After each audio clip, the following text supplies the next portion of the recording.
सर्व पत्रकार बांधवाचे माझ्या सहकारी मित्रांचं आज पत्रकार दिनानिमित्त त्यांना खूप खूप शुभेच्छा। आणि काँग्रेसच्या कार्यकर्त्यांनी हा जो निर्णय घेतला आहे याच्या अगोदर मला वाटते निर्णय घेतलेत का नाही मला माहीत नाही, पण आज जो निर्णय उमेशराजे निंबाळकरनी ईश्वरप्पांनी जो घेतला आहे तो निर्णय कायमस्वरूपी वर्षानुवर्षे टिकून ठेवावा।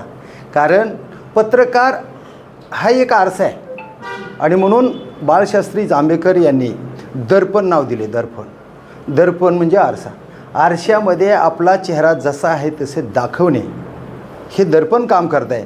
आणि पत्रकार दोन माणसामध्ये जे चुका असतात ते निदर्शनात आणण्याचं काम करतात। खरं म्हणलं तर 6 जानेवारी 1832ला बाळशास्त्री जांभेकरांनी मराठी वर्तमानपत्र काढलं आणि ते वर्तमानपत्र 1997 आणि 98मध्ये 1561 वर्तमानपत्र तयार झाले। त्याच्यामध्ये 225 वर्तमानपत्र हे दैनिक होते। नियमित बातम्या देऊन दोन माणसातला दुवा दाखवण्याचं काम वर्तमानपत्र करत असते। आणि राजकीय पुढाऱ्यामध्ये जर आम्ही एखादी बातमी एखाद्या राजकीय पुढाऱ्याच्या विरोधात दिली गेली तर तो माणूस मनामध्ये आकर्ष निर्माण करून ठेवतो। पण आम्हाला हे म्हणायचं आहे की आमचे कुठलेच राजकीय पुढारी दुश्मन नसतात, सामाजिक कार्य करणारे माणसं दुश्मन नसतात। जे वास्तव सत्य आहे ते आम्ही तुमच्या पुढं मांडत असतो, त्याच्यामुळं तुम्हाला राग येण्याची गरज नाही। आणि राहिला उमेशराजे निंबाळकर सर म्हणले आता की आम्ही पत्रकारांना काहीच देत नाही आणि पुढं देणंही शक्य नाही, तसं मला वाटत नाही।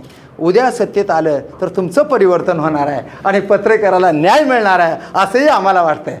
कारण हा मुद्दा खोडून काढायचा आहे। उद्या तुम्ही जिल्हाध्यक्ष होचाल, आप्पा जिल्हाध्यक्ष होतील, अगर कोणी जिल्हाध्यक्ष होतील ते निर्णय बदलतील। पत्रकार हा बिनपगारी आहे पण फुल अधिकारी आहे हे निश्चित ध्यानात ठेवा। कारण तुमच्या ज्या कामाला वाचा फोडणार आहे तो पत्रकारच आहे।